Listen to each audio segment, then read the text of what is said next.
So here we are in the Peak District in Bleaklow, and it's a beautiful warm day, and Torsten and I are going up the hill in a little while to the right, and then we will go back to the Derwent, because we're walking along the West End loop of the Bleaklow and the reservoir, and shortly we will turn up towards the right and eventually join the Derwent and return to the car that way.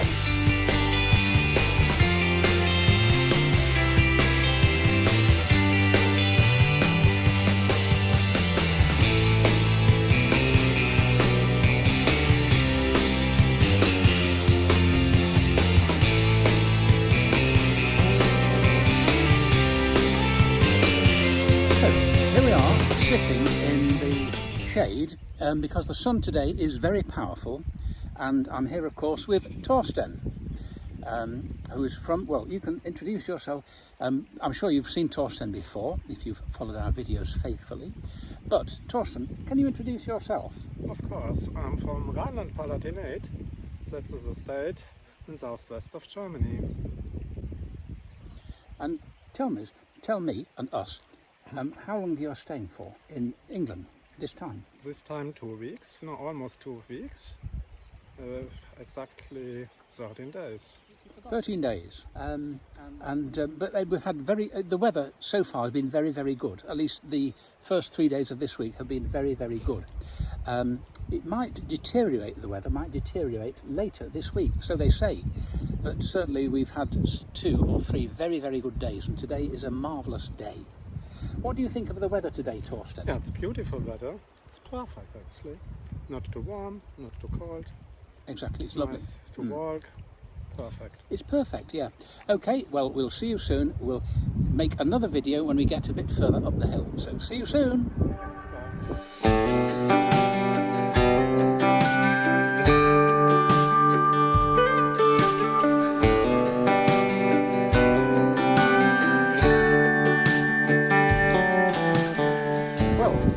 Torsten and I are now walking up the hill towards in the northerly direction, and hopefully fairly soon we will be able to transfer from the West End River, which is here, over to the other side, to the east, to the Derwent River, which should lead us, if all goes well, lead us back to our car.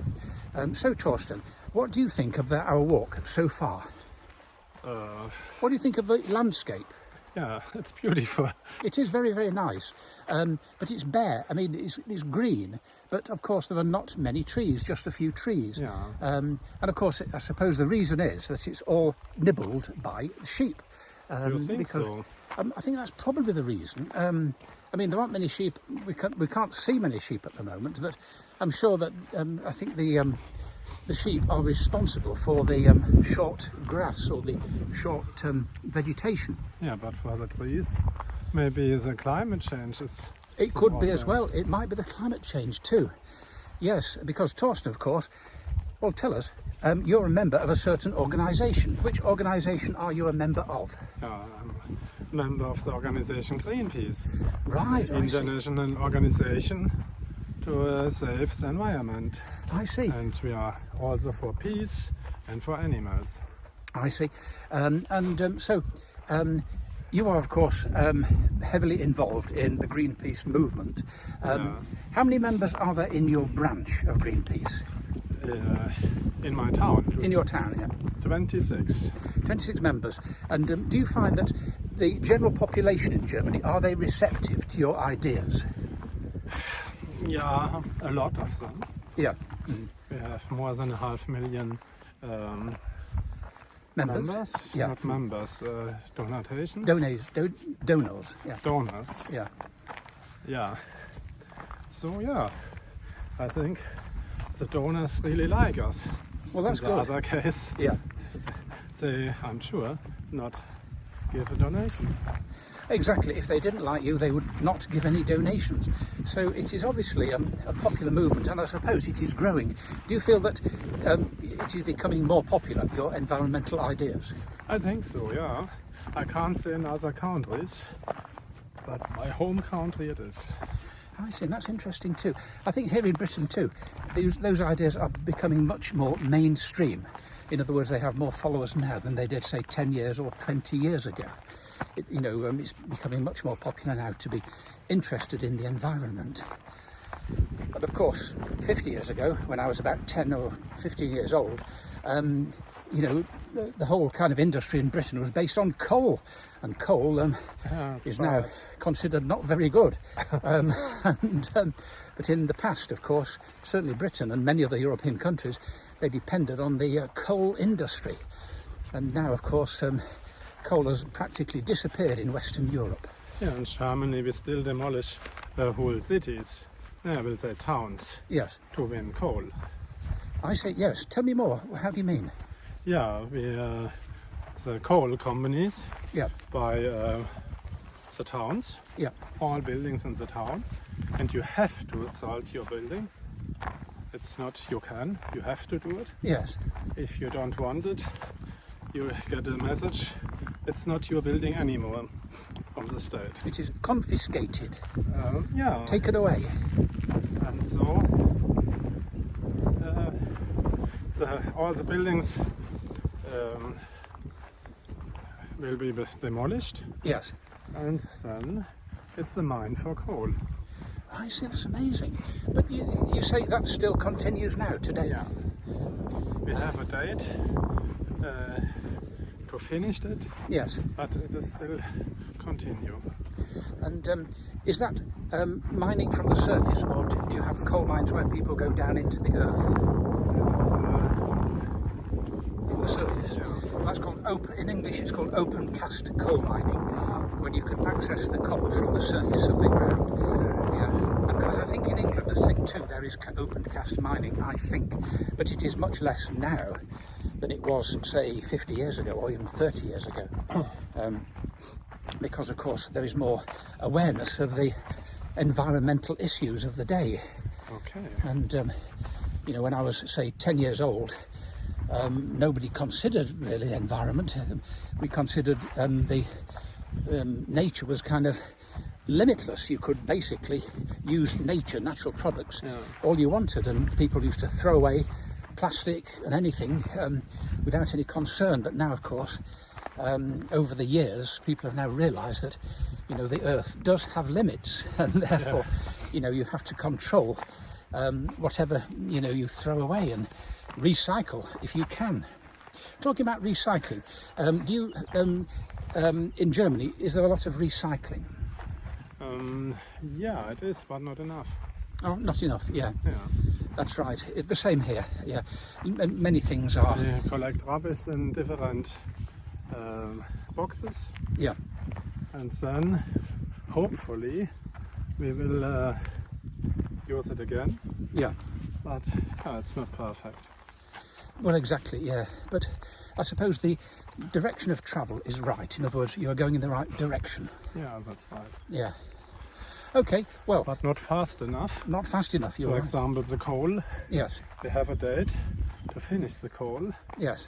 And we still demolish, one more town. Really? Yes.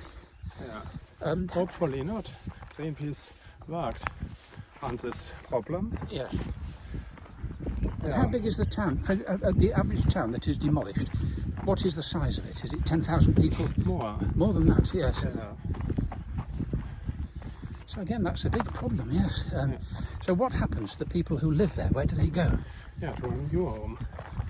They get a new home from the company. Yes. Yeah.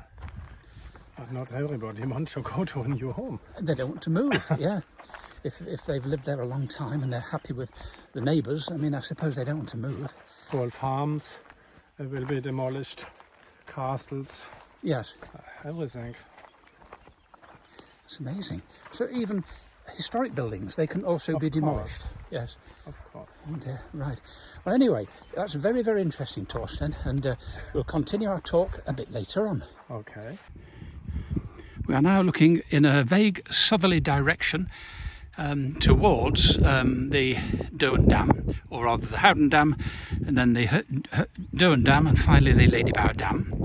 And again, I can only assert repeatedly that it's a beautiful day.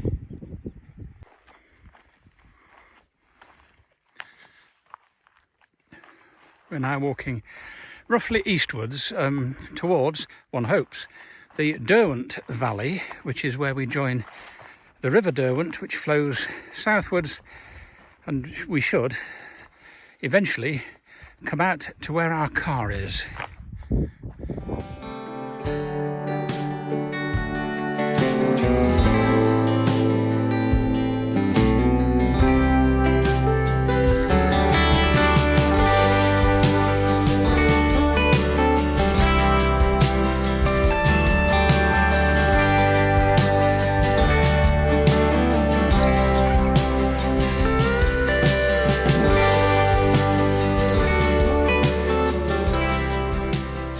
I feel rather tired by now, but it is very good to be back on Bleaklow again after quite a long time.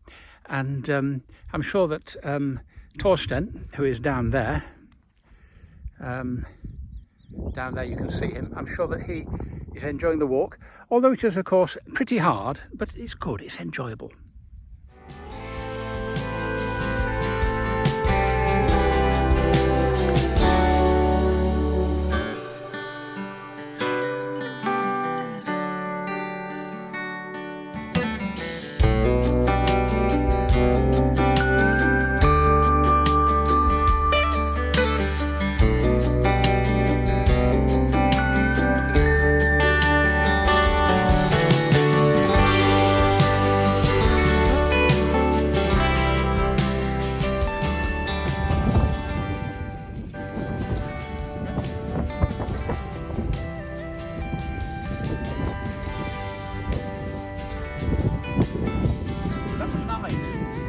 Okay, well here we are still walking down the River Derwent, and I think this, the stream coming down this way, I think is Abbey Brook, and that is again a stream I know well from the old days when I used to come here with me dad and me mum and all the rest of the party like Jim and everyone else.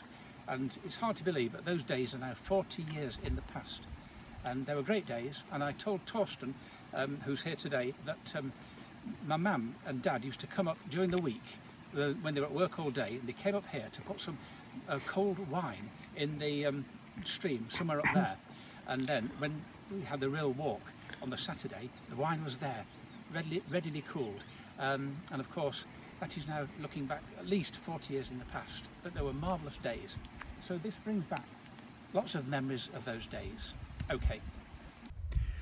So now we've arrived almost back at where we started. It's been quite a long walk, a little further than certainly I expected, and I think a little further than Torsten expected, but it's been a lovely day, all day, it's been perfect, and I think we've had a good day. So Torsten, do you want to say a few words, maybe in German? Ja, es war ein wunderschöner Tag. Ich habe es total genossen. Als Tim heute Morgen sagte, dass ich auf Felsen steigen muss, dachte ich, es sei ein Witz. Aber nein, es war dann wahr. Wir sind Felsen herabgestiegen und Hügel heraufgeklettert auf allen Vieren. Ja, und jetzt muss ich sagen, es war wunderschön, aber es reicht auch. Ich bin K.O. Well, that's great. Thank you, Torsten. I understood a little bit of that, but not everything. And so we've had a good day, and therefore I will sign off now. And all that we need to say now is goodbye.